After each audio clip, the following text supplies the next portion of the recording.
Guys इस video में मैं आपको बताऊंगा हैमर कैंडल के बारे में। उसका जो लॉजिक है ना, लॉजिक जो आप लोग बोलते हो कि ये स्ट्रेटजी बता दो, स्ट्रेटजी बता दो, जो लॉजिक होता है वो मैं आपको बताऊंगा। क्योंकि आपने वीडियोस बहुत सारे देखे होंगे और आपको फ़ायदा भी हुआ होगा और आपको नुकसान भी हुआ होगा, लेकिन आपको चीज़ें समझ में नहीं आ रही होंगी। छोटा सा वीडियो है, आपको तुरंत समझ में आ जाएगा। हैमर कैंडल हमारे लिए तब काम करती है, जैसे ये हैमर कैंडल है, ये देख लीजिए हैमर कैंडल है ना, ये वाली, ठीक है।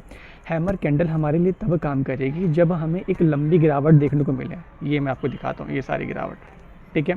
Condition number 1। दूसरी बात ये है कि अगर आप इंट्राडे करते हो, आपको ये स्टॉक देख लो या बैंक निफ्टी देख लो या निफ्टी 50 देख लो, अगर आप इंट्राडे करते हो तो उस स्टॉक में कम से कम 45 मिनट, 50 मिनट या 1 घंटे की गिरावट होनी ही चाहिए। और उसके बाद अगर वो कोई हैमर कैंडल बनती है तो वो हमारे काम की है, पहली बात।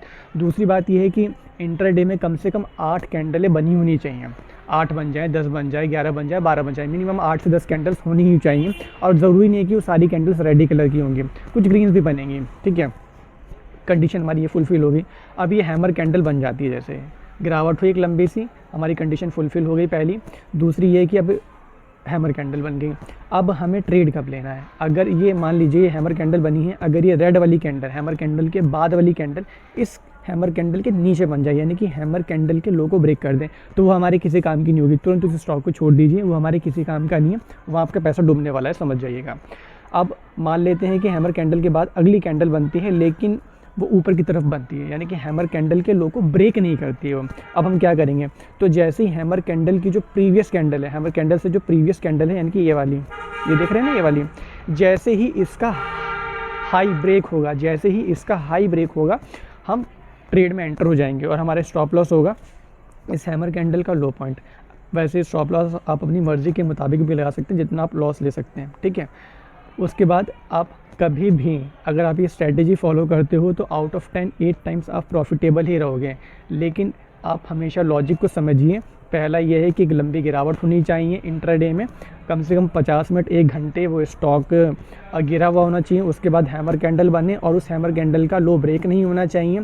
अगर ये कंडीशन फुलफ़िल होती है, जैसे ही हैमर कैंडल की प्रीवियस कैंडल का हाई ब्रेक होगा, हम ट्रेड ले लेंगे। अब दूसरी बात क्या है ना, कि मैं आपको एक चीज़ और दिखाता हूँ कि आप लोगों को लॉस क्यों होता है। आप वीडियोस बहुत सारे देखते हो लेकिन आप लोग लॉजिक नहीं पकड़ते हो। लॉजिक मैं आपको बताता हूँ। अभी कैंडल देखो, ये हैमर कैंडल बनी हुई है ना, ये वाली। तो आपने क्या वीडियो देखा, आपने वीडियो देख लिया फटाक से, कोई से भी जाकर के 4-5 मिनट का, अरे हैमर कैंडल बन गई, यहाँ पे मैं तुरंत से ट्रेड ले लेता हूँ। ट्रेड आपने लिया कि प्राइस यहाँ से ऊपर जाएगा, क्योंकि आपने ऐसे वीडियोस में देखा है कि हैमर कैंडल बनने के बाद प्राइस हमेशा ऊपर जाता है। लेकिन आपने ये देखा गिरावट हुई, हैमर कैंडल बन गई, अब आपने ट्रेड ले लिया। उसके बाद क्या हुआ, आपने ये स्टॉक नीचे आने लगा। फिर आपको ऐसा लगता है ना कि यार मेरे साथ हमेशा क्यों होता है, जब भी मैं कोई स्टॉक लेता हूँ हमेशा नीचे गिर जाता है। अच्छा खासा चल रहा होता है, लेकिन जब भी मैं एंटर करूँगा वो स्टॉक नीचे चला जाता है। फिर आप वहाँ से डीमोटिवेट होने लग जाते हो। इसका लॉजिक ये है कि हैमर कैंडल बिल्कुल बनी है, मैं आपकी बात से सहमत हूँ, लेकिन ये हमारी कंडीशन को फुलफ़िल नहीं कर रहा है ना, क्योंकि इस हैमर कैंडल का लो तो ब्रेक हो गया। ये देखिए यहाँ तक चला, ये ऊपर बना है, मैं आपकी बात मानता हूँ, लेकिन यहाँ नीचे आकर के क्या हुआ, मान लीजिए आपने इसके हाई, मैंने आपको कहा था ना कि हैमर कैंडल की जो प्रीवियस कैंडल होती है, जब इसका हाई ब्रेक होगा तो हम एंटर करेंगे। अब देखिए इसका हाई ब्रेक नहीं हो रहा है, लॉजिक समझिए। हैमर कैंडल से जो प्रीवियस कैंडल है, ये वाली, इसका हाई ब्रेक नहीं हो रहा, तो इसका मतलब आपने ट्रेड नहीं लिया। जैसे ही इस हैमर कैंडल का लो ब्रेक हो जाता है यहाँ पे, अब ये हैमर कैंडल हमारे किसी काम की नहीं है। ये सिंपल सा लॉजिक होता है कि अगर आप स्विंग ट्रेडिंग कर रहे हैं लॉन्ग टर्म के लिए, तो कम से कम 7-8 कैंडल दिन की होनी ही चाहिए, उसके बाद ही हम ट्रेड करेंगे। और अगर इंट्राडे कर रहे हैं तो कम से कम 50 मिनट या 1 घंटे की गिरावट होनी ही चाहिए। उसके बाद अगर हैमर कैंडल बनती है और हैमर कैंडल का हमारा लो ब्रेक ना हो और हमारी सारी कंडीशन को फुलफ़िल करती हो, तो ही हम ट्रेड लेंगे। अगर लो ब्रेक हो जाता है हैमर कैंडल का, हमारी कंडीशन फुलफ़िल नहीं होती है, तो हम ट्रेड नहीं लेंगे, क्योंकि हमें अपना पैसा नुकसान नहीं करना है। मार्केट में बहुत सारे स्टॉक्स पड़े, हम दूसरे स्टॉक्स को देखेंगे।